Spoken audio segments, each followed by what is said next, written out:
On the morning of September 11, 2001, 19 men armed with box cutters directed by a man on dialysis in a cave fortress halfway around the world using a satellite phone and a laptop directed the most sophisticated penetration of the most heavily defended airspace in the world, overpowering the passengers and the military combat-trained pilots on 4 commercial aircraft before flying those planes wildly off course for over an hour without being molested by a single fighter interceptor.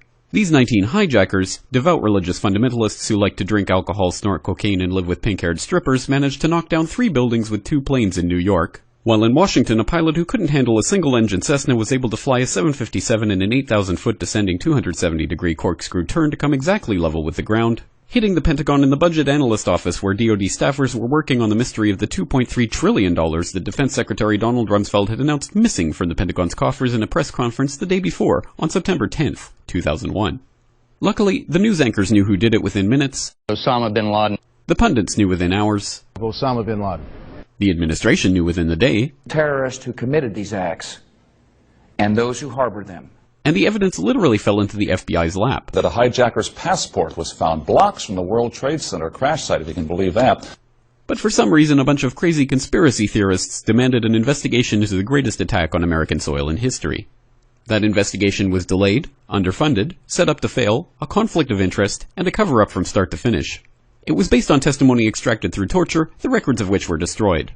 It failed to mention the existence of WTC-7, Able Danger, P-TECH, Sibel Edmonds, OBL and the CIA, and the drills of hijacked aircraft being flown into buildings that were being simulated at the precise same time that those events were actually happening.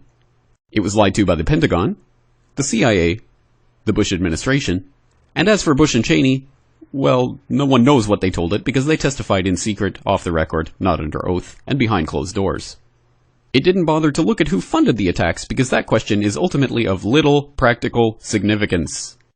Still, the 9/11 Commission did brilliantly answering all of the questions the public had, except most of the victims' family members' questions, and pinned blame on all the people responsible, although no one so much as lost their job, determining the attacks were failure of imagination. Because nobody in our government, at least, and I don't think the prior government that could envision flying airplanes into buildings. Except the Pentagon, FEMA, NORAD, and the NRO. The DIA destroyed 2.5 terabytes of data on Able Danger, but that's okay because it probably wasn't important. The SEC destroyed their records on the investigation into the insider trading before the attacks, but that's okay because destroying the records of the largest investigation in SEC history is just part of routine record keeping. NIST has classified the data that they used for their model of WTC-7's collapse, but that's okay because knowing how they made their model of the collapse would jeopardize public safety. The FBI has argued that all material related to their investigation of 9/11 should be kept secret from the public, but that's okay because the FBI probably has nothing to hide. This man never existed, nor is anything he had to say worthy of your attention, and if you say otherwise, you are a paranoid conspiracy theorist and deserve to be shunned by all of humanity. Likewise him, and her. And her, and her, and him. Osama bin Laden lived in a cave fortress in the hills of Afghanistan, but somehow got away. Then he was hiding out in Tora Bora, but somehow got away. Then he lived in Abbottabad for years, taunting the most comprehensive intelligence dragnet employing the most sophisticated technology in the history of the world for a decade, releasing video after video with complete impunity and getting younger and younger as he did so, before finally being found in a daring SEAL team raid which wasn't recorded on video, in which he didn't resist or use his wife as a human shield, and in which these crack special forces operatives panicked and killed this unarmed man, supposedly the best source of intelligence about those dastardly terrorists on the entire planet. Then they dumped his body in the ocean before telling anyone about it. Then a couple dozen of that team's members died in a helicopter crash in Afghanistan.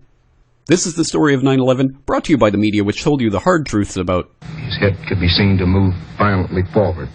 And they took the babies out of the incubators. And mobile production facilities. And the rescue of Jessica Lynch. If you have any questions about this story, you are a batshit paranoid tinfoil dog-abusing baby hater and will be reviled by everyone. If you love your country and or freedom, happiness, rainbows, rock and roll, puppy dogs, apple pie, and your grandma, you will never ever express doubts about any part of this story to anyone. Ever. This has been a public service announcement by the Friends of the FBI, CIA, NSA, DIA, SEC, MSM, White House, NIST, and the 9/11 Commission. Because ignorance is strength.